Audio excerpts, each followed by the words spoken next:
Gadis itu mengambil foto pernikahan yang sangat manis dengan pacarnya. Tapi tanpa diduga, dia diplot oleh pacarnya untuk menyakitinya dan hampir jatuh dari tebing. Untungnya, gadis itu bisa memegang tangan lelaki itu. Lihat air mengalir deras di bawah. Gadis yang tidak pernah berhenti mempertaruhkan nyawanya untuk menyelamatkan dirinya sendiri. Dia memohon pacarnya untuk menyelamatkannya. Meskipun pria itu mencintainya dan bayi di perutnya, tapi dia lebih mencintai dirinya sendiri. Dia tanpa ampun melepaskan tangannya. Hanya melihat gadis itu jatuh ke dalam air dingin. Gadis itu, setelah jatuh, terus-menerus dihantam ombak di karang. Wajahnya juga hancur dan cacat. Ketika dia mengira hidupnya sudah berakhir. Kemudian Lim untungnya terdampar di pantai oleh ombak. Kemudian diselamatkan oleh seorang wanita yang lewat. Dan dia, itulah Grace yang dia telah selamatkannya ketika dia pergi ke Korea untuk bepergian pada awalnya. Grace dengan cepat membawa Lim ke rumah sakit. Ketika Lim bangun, dokter mengumumkan berita sedih. Bayi di perutnya tidak bisa menahan lagi. Kulit di tubuh Lim di banyak tempat mengalami nekrotik. Bahkan kulit di wajahnya perlu diubah. Mendesak Lim untuk segera dioperasi.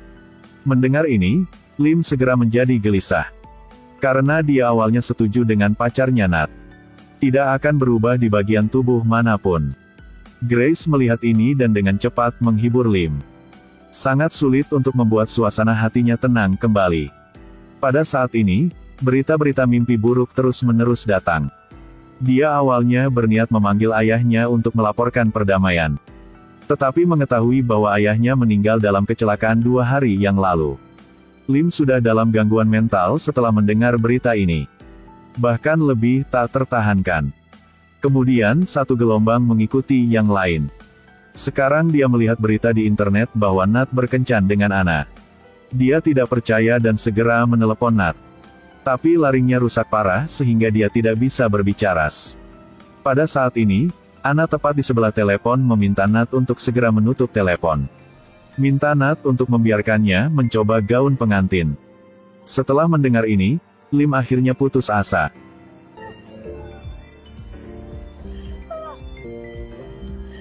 Lim sekarang akhirnya tahu alasan dia dalam situasi ini. Semua disebabkan oleh Nat dengan sengaja. Dia diam-diam bersumpah bahwa dia akan membuatnya membayar harga yang mahal. Jadi keesokan harinya, dia pergi mencari Grace. Dia menandatangani formulir persetujuan untuk operasi. Di bawah teknik luhur dokter. Lim 3 tahun kemudian berhasil berubah menjadi wanita lain. Dia juga diadopsi oleh Grace. Dia juga memberikan perusahaan kepadanya untuk dikelola. Lim mengubah kulitnya dan kembali ke Thailand. Pertama-tama, Lim kembali ke rumahnya. Melihat gambar yang tergantung di dinding membuatnya patah hati. Setelah beberapa saat hening, dia memutuskan untuk melakukan sesuatu yang lebih penting. Yaitu membalas dendam pada orang yang menyakiti dirinya. 3 tahun lalu dia didorong ke laut oleh pacarnya. 3 tahun kemudian dia kembali untuk melaksanakan rencana balas dendamnya. Dia berdandan indah untuk menghadiri upacara pertunangan Nat. Baru dengar sumpah Nat sama Ana. Sama seperti apa yang dia katakan padanya pada awalnya. Nat sekarang melihat bahwa wajah Lim telah berubah. Kemudian juga tercengang. Jadi begitu dia mengambil sumpah, dia langsung mendekatinya untuk menyapa. Lim menatap pria di depannya. Dia benci tidak bisa mencekiknya seketika. Dia menahan kebenciannya dan memberinya kartu namanya.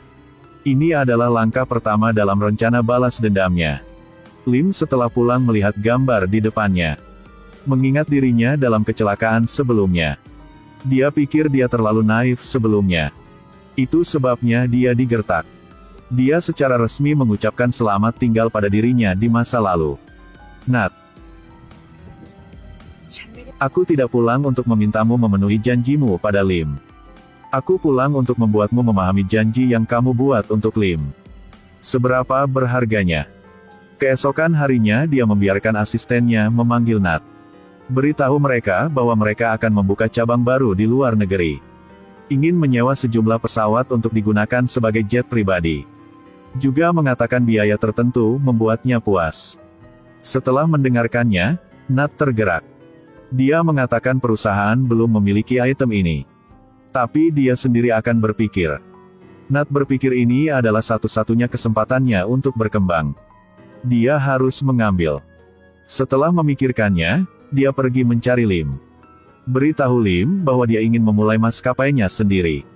Dia juga mengatakan bahwa pada saat itu dia akan mendapatkan banyak uang. Biarkan Anna pergi meyakinkan presiden.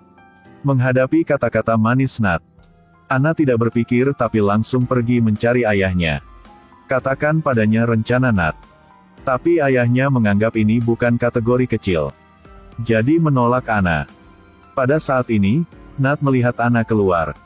Dia dengan cepat bertanya tentang situasinya. Tetapi ketika dia mengetahui rencananya ditolak, wajah Nat langsung berubah sikapnya. Dia memarahi Anna dan tidak bisa melakukan apapun bahkan hal sesepele itu. Kemudian dia menunjukkan ekspresi marah. Anna melihat itu dan dengan cepat meminta maaf kepada Nat. Mengatakan bahwa dia perlahan akan meyakinkan ayahnya. Dia menyuruh Nat untuk jangan terburu-buru. Hari berikutnya Lim mengadakan konferensi pers. Temukan perusahaan yang memiliki potensi untuk bekerja dengannya. Ketika Nat melihat itu, dia tahu dia tidak bisa menunggu lagi. Jadi ambil kartu namanya dan panggil dia. Katakan dia ingin bekerja sama dengan perusahaannya. Dan inilah yang diinginkan Lim. Jadi malam itu Nat pergi mencari Anna. Langsung lakukan trik memalukan dengannya. Katakan menginginkan melakukannya seperti itu. Hanya ingin semua orang melihat. Dia tumbuh ke titik ini berdasarkan kekuatannya. Dia hanya seorang pria yang ingin membuktikan dirinya sendiri. Untuk menunjukkan untuk istrinya tercinta. Ini sangat layak. Setelah mendengar ini, Anna meneteskan air mata. Jadi keesokan harinya dia datang untuk mencari ayahnya lagi. Melihat bahwa ayahnya memutuskan untuk tidak setuju, dia segera bertengkar dengan ayahnya. Ayahnya sangat kesal sehingga penyakit jantungnya kembali. Jatuh ke tanah dan koma. Nat di luar dengan dingin menyaksikan semuanya.